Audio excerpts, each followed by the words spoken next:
오늘 이 비유의 말씀은 예수님이 특정한 사람들, 특정한 집단을 위해서 고안해낸 예수님의 이야기 작품입니다. 누구냐면요, 남을 멸시하는 바리새인을 꺾기 위한, 대적하기 위한 특수한 목적을 가지고 예수님께서 직접 작품 하나를 썼습니다. 그게 오늘 본문입니다. 특히 누가는 예수님이 누구를 목표로 이 비유 이야기를 썼는지 철저하게 밝혀냅니다. 그것이 18장 9절 말씀이죠. 또 자기를 의롭다고 믿고 다른 사람을 멸시하는 자들에게 이 비유로 말씀하시되 분명하게 대상을 얘기했습니다. 오늘 우리가 읽으면서 예수님 말씀하신 이 작품 이야기에 특정 인물이 나옵니다. 하나는 바리새인, 하나는 세리. 신분이나 그들의 영성이나 그들의 가치나 그들의 행동이나 이 모든 것들이 차이가 누구든지 그렇게 평가할 겁니다. 하늘과 땅 차이라고요. 그런데요, 누가 하늘이고 누가 땅이고 누가 땅이고 누가 하늘이고는 지켜봐야 합니다. 물론 우리가 판단하는 것 감 잡을 수 있겠지만은 과연 예수님도 그렇게 판단할까? 라고 우리는 깊이 한번 숙고해 봐야 될 것입니다. 이 바리새인이 말입니다, 오늘 예수님께서 만들어 놓은 이 얘기를 보면은 이 세리를 보고 아주 멸시를 합니다. 어떻게 멸시를 하냐면요, 토색, 불의, 간음 이런 것들을 하지 않는다는 겁니다. 아주 윤리적으로 도덕적으로 차이가 있죠. 그리고 본인은 금식, 소득의 11조, 드러나는 영성에 대해서 분명히 차이를 언급합니다. 그러면서 세리를 멸시하는 거예요. 예수님이 사용한 단어를 보면은 이 멸시라는 단어가 나옵니다. 여기에 우리가 주목할 필요가 있는데, 이 멸시라는 단어는 신기하게도 누가복음 23장 11절에서 헤롯이 그 군대와 함께 예수를 붙들고 붙잡고 예수를 멸시할 때, 예수를 조롱할 때, 노골적으로 예수의 생명을 빼앗을 때 사용했던 그 단어입니다.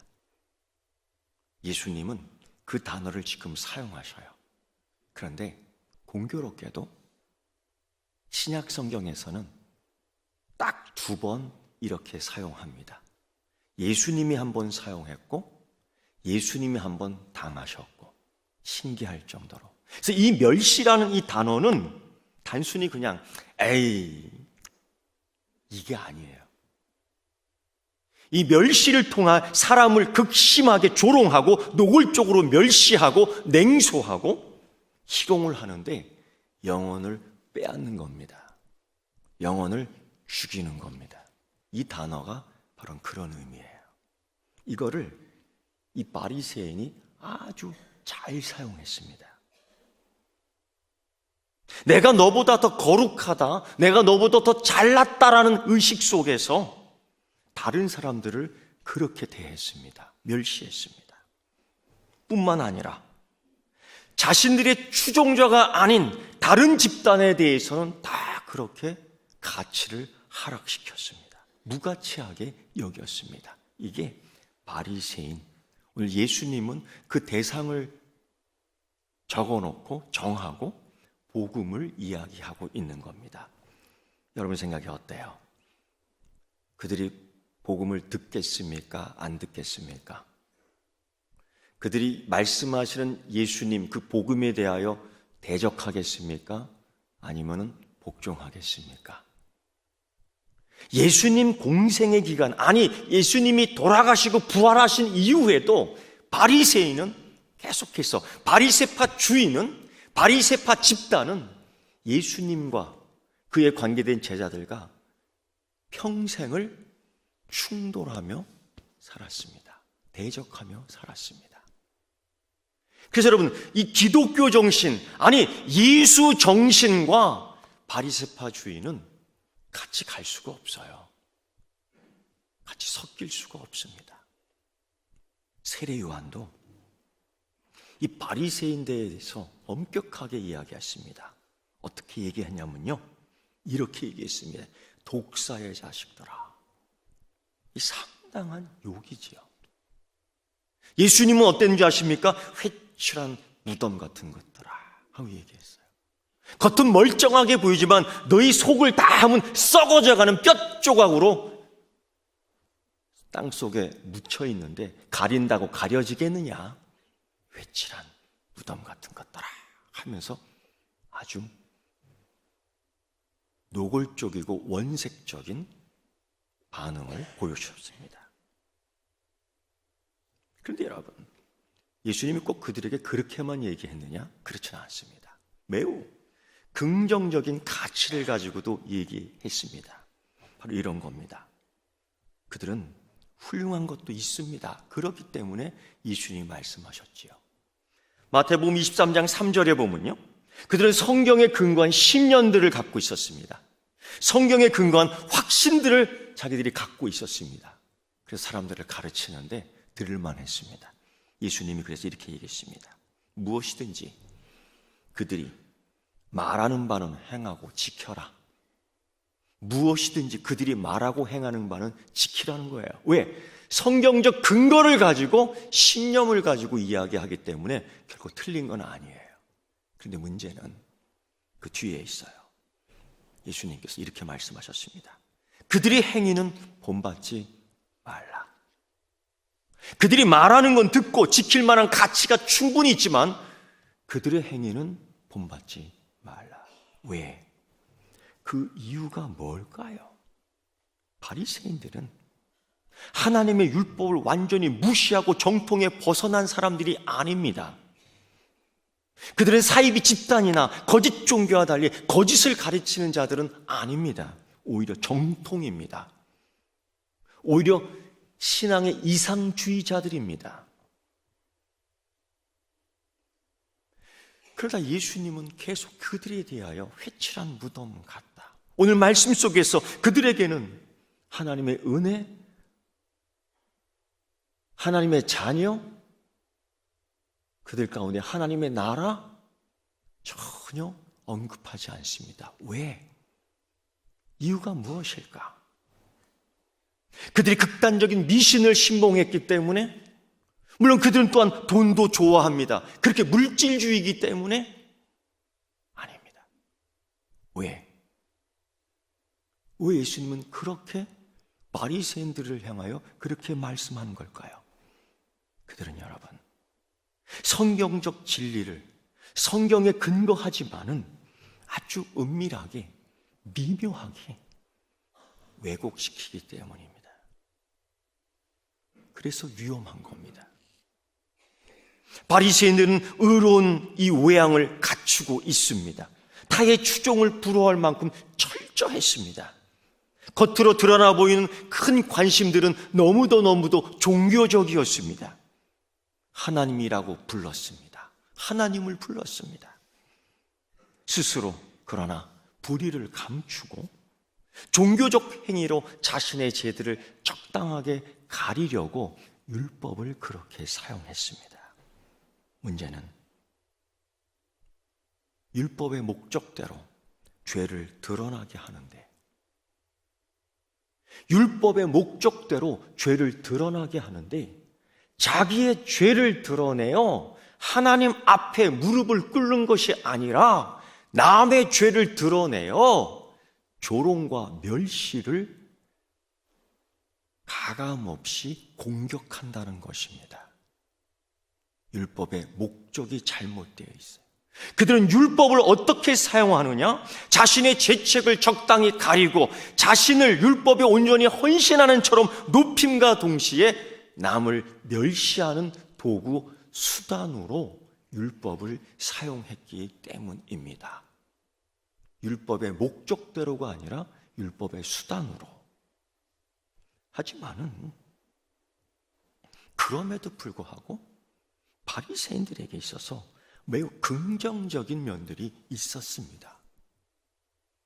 예를 들면은 그들은 성경을 아주 열심히 연구했습니다.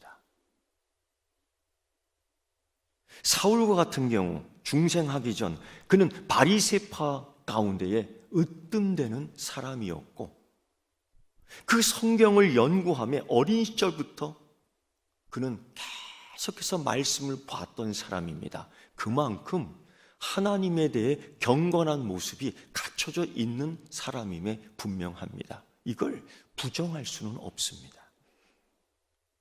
그는 모든 우상 숭배를 거부했습니다. 당시 이스라엘 이 백성들 사이사이마다 얼마나 우상이 만연했냐면은 그 우상을 스치며 지나가는데 우상의 때가 묻지 않을 수밖에 없어요. 그런 가운데에서도 철저히 우상과 타협하지 않았습니다. 바리새인들은. 그들은 현실 속에서 믿음을 실천했습니다. 그저 예배당 안에서 하나님 주여 주여 주여 부르던 자들이 아니라 그들이 갖고 있는 신념대로 밖에 나와서 그렇게 살았던 겁니다. 또 그들의 긍정적인 모습을 보면 사두개인처럼 초현실, 초자연적인 걸 부정하지 않았습니다. 하나님의 신적 초를 인정하고 교리적으로는 건전했습니다. 이게 바리새인이에요. 바리새인들은 또한 열심당함과 달리 정치적이지 않았습니다. 극단적이지 않았습니다. 그곳에서는 살인자들, 범법자들을 양성하지 않았습니다. 이런 걸 보면 이 바리새파주의자들은 상당히 모범적인 것들이 있었습니다. 그것뿐이 아닙니다. 그들의 열심은 어느 정도냐? 율법의 사소한 것들 세밀하게 지키기 위해서 온 신경을 다 썼습니다.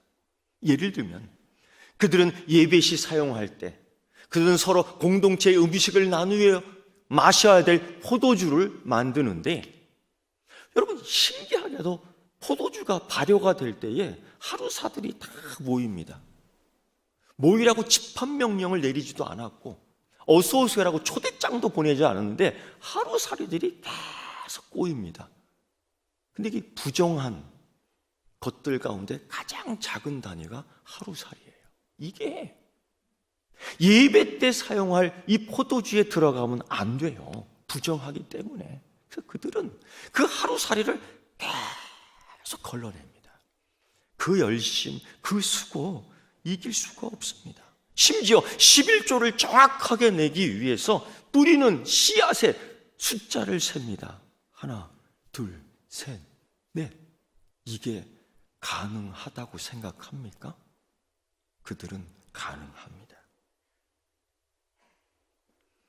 이런 게 바리새파 사람들입니다. 이런 열심을 갖고 있습니다. 예수님이 이런 바리새파들을, 이런 신앙을 책망한 게 아닙니다.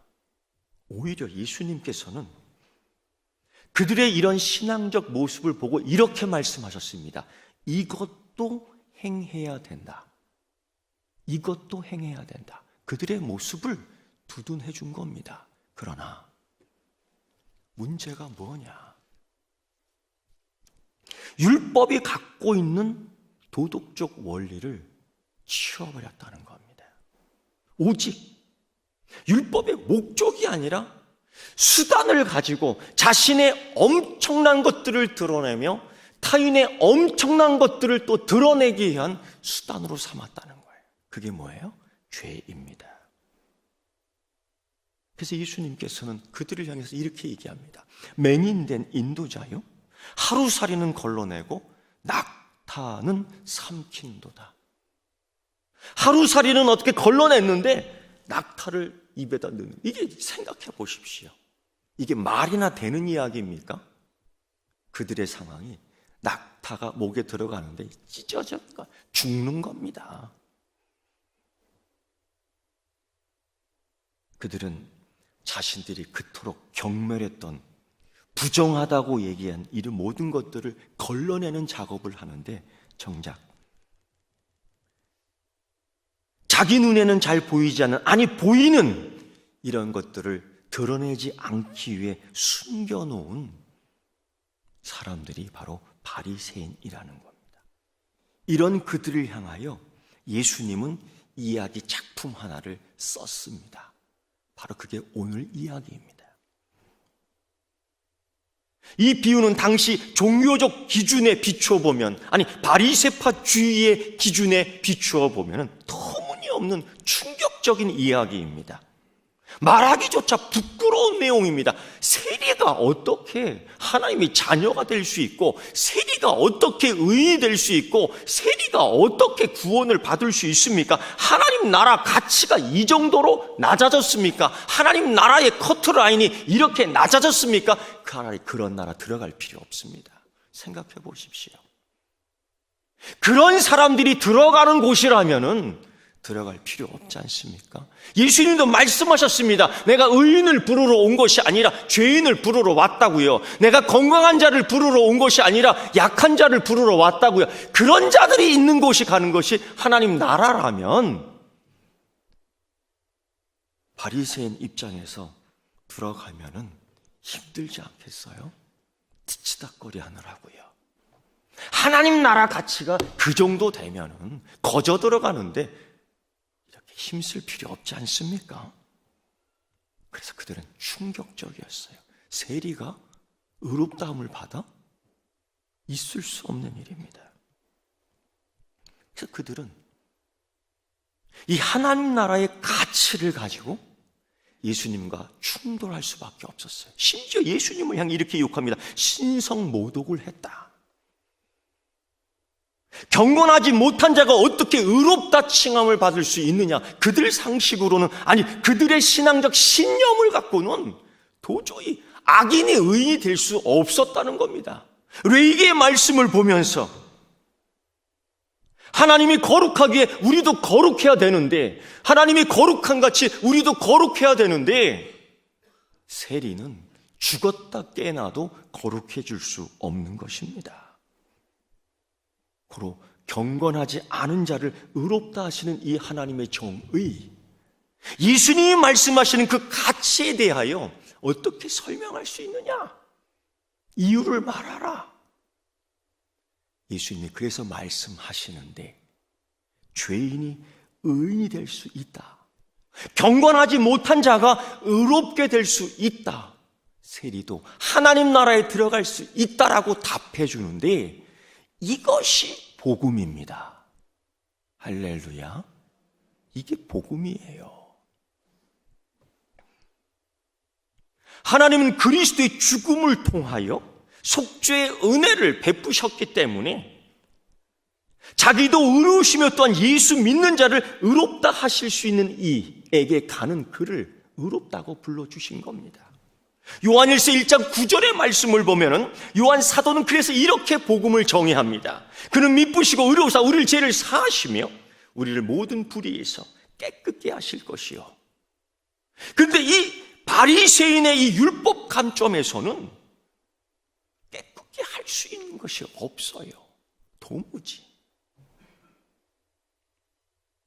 이 자기가 갖고 있는 율법적 기준, 그래서 하나님 나라를 세우는 것이 아니라 나의 나라를 세울 수밖에 없었던 겁니다. 이 기준으로 보면은 바리새인은 몇 점이겠습니까? 여러분은 몇 점이겠습니까? 여러분, 만점입니다. 만점. 그만이 합격할 수 있는 겁니다. 하나님 나라에.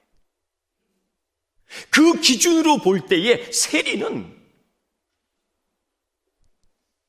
낙제 점수에 들어갈 수 없는 존재입니다.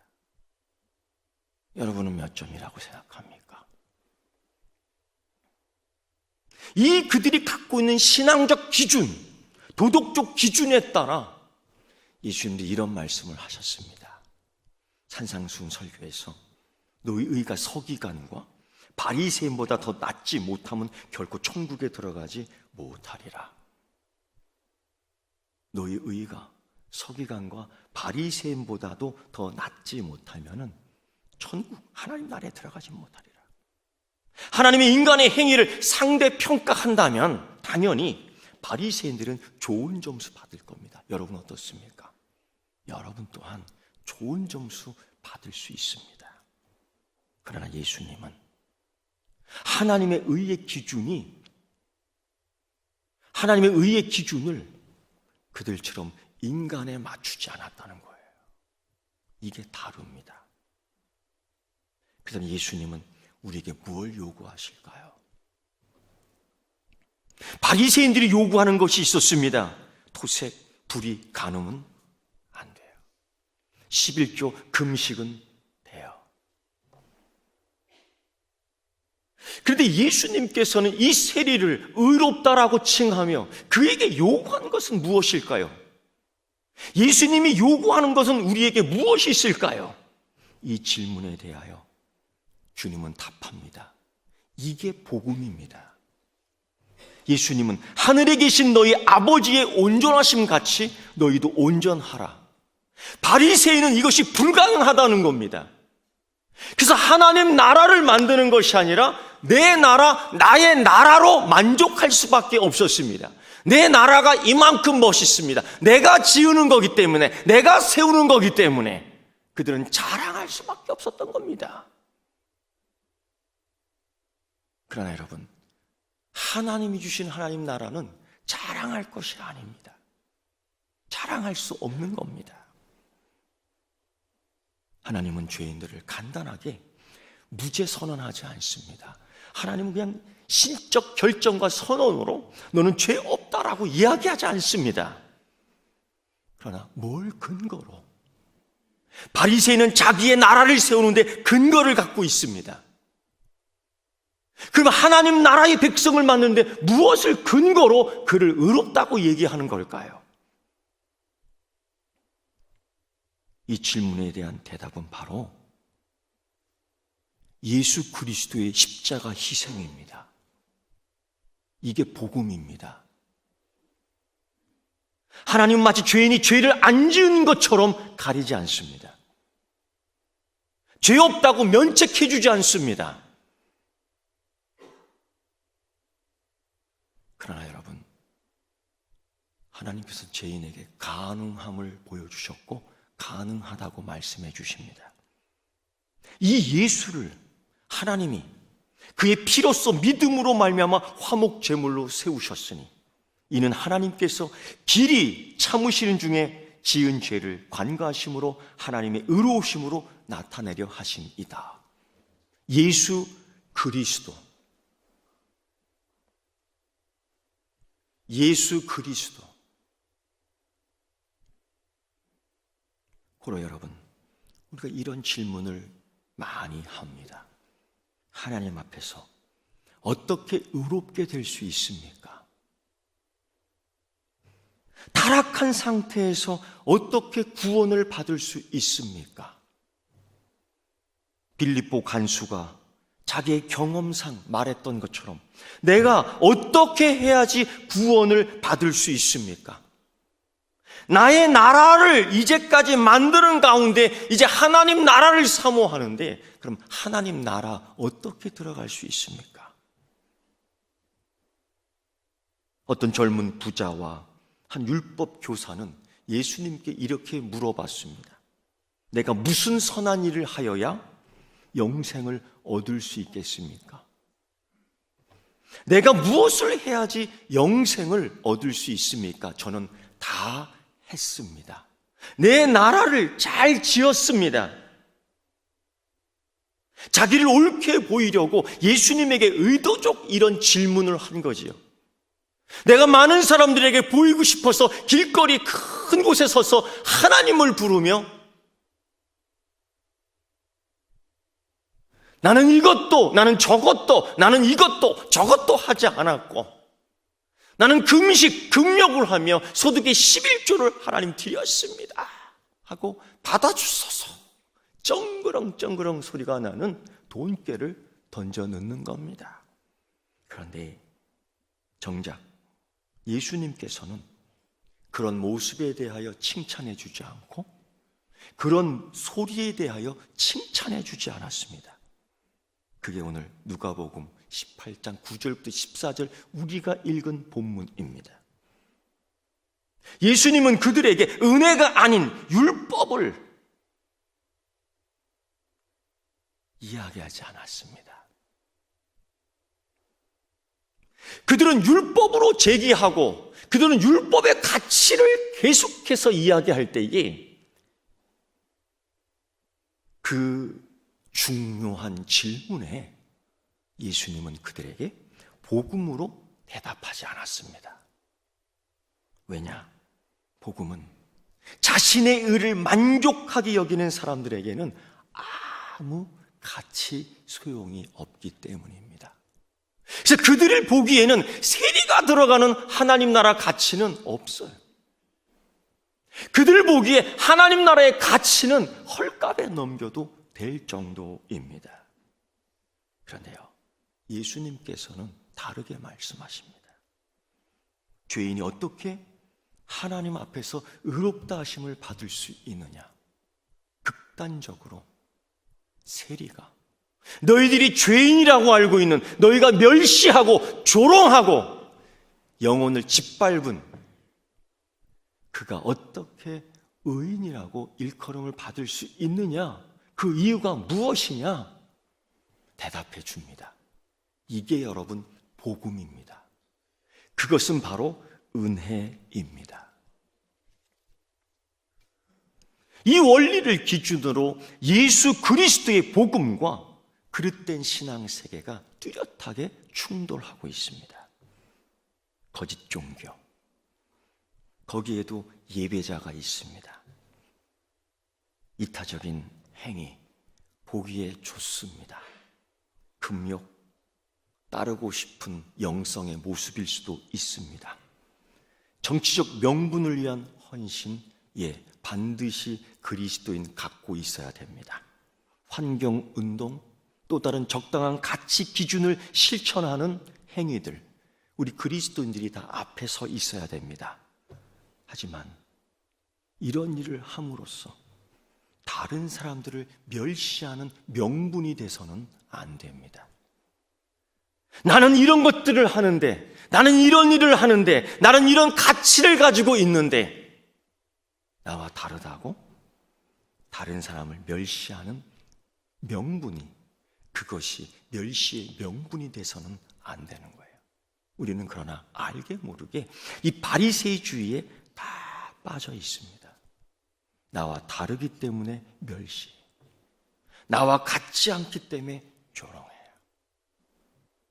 나와 함께하지 않기 때문에 신앙이 달라, 그리고서 조롱합니다. 여러분, 이런 명분이 여러분에게는 몇 개가 있습니까? 이런 명분을 얼마나 갖고 다니십니까? 이걸 가지고 하나님 나라를 만드는 것입니까? 나의 나라를 세우는 것입니까? 분명한 것은 하나님은 그것을 가지고 나라를 세우지 않는다는 거예요. 우리가 나의 나라를 세웠는지 하나님 나라를 세우는 것인지 구별할 수 있는 영성이 있기를 축원합니다. 예수님께서는 오늘 이 만드신 작품 이야기 가운데에 이 두 사람의 차이를 분명하게 이야기합니다. 점점점 벌어지는 차이는 극단적인 마지막 차이까지 보입니다. 사회적 신분, 하늘과 땅 차이죠. 여러분도 알다시피 바리새인, 세리 비교해 봤자 무엇하겠습니까? 기도하는 자세,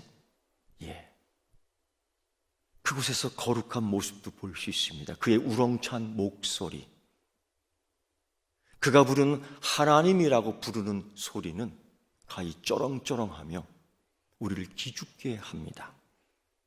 반면 구석 모퉁이에서 가슴을 치는 세리의 모습은 왠지 부끄럽게 여겨질 뿐입니다. 기도의 내용은 어떻습니까? 예수님은 철저하게 차이를 열고 합니다. 바리새인은 자신이 다른 사람과 같지 않음에 대하여 감사를 합니다. 나는요, 저렇게 살지 않아서 감사합니다. 나는요, 저 사람하고 달라서 감사합니다. 나는요, 저 사람 같지 않아서 너무 감사합니다. 감사는 하지만은 정말 그 감사의 내용이 하나님 관계에서의 감사가 아니고 저 사람과의 비교에서 감사가 나오는 이 감사, 과연 그 감사를 하나님이 받으실까? 그 감사의 제사가 하나님께 드려질 거룩한 화목제물이 될 수 있을까? 우리는 능히 아니요라고 답합니다. 그럼에도 불구하고 우리는 그런 감사를 갖고 있어요. 오늘 걸 다 내팽겨쳐 버리십시오. 사도 바울처럼 나는 복음을 경험한 뒤, 나는 우리 주님 예수 그리스도의 은혜를 경험한 뒤에 나는 그걸 배설물로 여긴다. 배설물로 여긴다는 사도 바울의 고백과 신앙이 여러분에게 있기를 축원합니다. 그도 하나님을 이야기합니다. 하나님이라고 부릅니다. 왜? 그래야지 기도가 시작되기 때문이죠. 하나님이라고 불러야지 남들 듣기에 저 사람 기도가 시작되었구나 알기에 하나님이라고 부르는 겁니다. 그 이유에는 의미가 없어요. 예수님 그래서 이렇게 얘기하죠. 주여, 주여, 주여라고 부른다고 해서 다 하나님 나라 가는 것이 아니라 내 아버지 뜻대로 하는 자라야 하나님 나라에 들어간다라고 말씀하신 줄 믿습니다. 허무한 소리, 공중에서 흩어지는 소리를 부른다고 해도 의미 없는 소리입니다. 그런데 세리의 기도는 어땠습니까? 하나님, 불쌍히 여겨 주시옵소서. 가슴을 칩니다. 나는 죄인입니다. 가슴을 칩니다. 그 바리새인의 기도와 그 세리의 기도를 들을 때에 더불어 사도 바울의 고백도 생각나지 않습니까? 디모데 전서 1장 15절에 그는 이렇게 고백했습니다. 나는 죄인 중에 괴수이다. 나는 죄인입니다. 그렇게 기도하는 그 두 사람을 보고 하나님은 이렇게 법정적 선언을 합니다. 예수님은 이렇게 작품을 마무리합니다. 저 바리새인이 아니고 이 사람 그 세리가 의롭다 하심을 받고 그의 집으로 갔다. 하나님의 법정적 선언을 하고 망치를 3번 쳤는데 누구도 재심을 요청할 수 없어요. 아니 하나님, 어떻게 세리가 의롭다함을 받습니까? 어떻게 내가 구원을 받지 못합니까? 재심을 청구할 수 없습니다.